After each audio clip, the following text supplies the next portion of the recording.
un élément qui va crisper naturellement toutes les parties à ce dossier toute la journée, c'est la contestation de ce chiffre de 3 morts qui ne correspond à rien. On le redit encore une fois. Pour vous donner un exemple, hier, les responsables et porte-parole du laboratoire me parlaient eux de 8 morts reconnus officiellement. Mi-novembre, l'AFSAPS, l'Agence des produits de santé, avait évoqué le chiffre de 500 morts officiellement dans un rapport. D'autres médecins qui ont travaillé sur le dossier parlent eux de 1000 à 2000 morts en faisant une extrapolation sur du long terme, puisque on le rappelle, aussi le Mediator a été commercialisé pendant 33 ans. Que va répondre le ministre de la Santé? Cela sera l'un des éléments importants de cette journée. On le saura en début d'après-midi. Jusqu'ici, le ministère s'est retranché derrière une date, le 15 janvier, date à laquelle l'inspection générale des affaires sociales doit remettre un rapport sur ce dossier.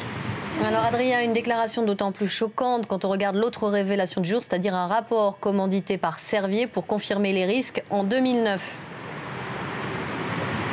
Un rapport qui a été commandé en juillet 2009, résultat le 5 octobre 2009. Quels étaient-ils ces résultats?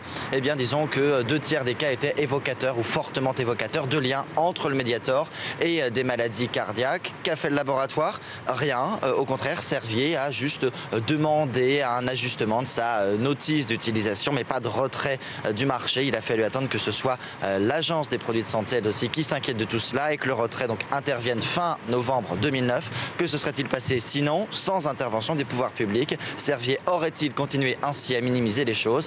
Naturellement, ces questions mettent à mal aujourd'hui la position du laboratoire qui a toujours voulu se montrer honnête et droit dans ce dossier.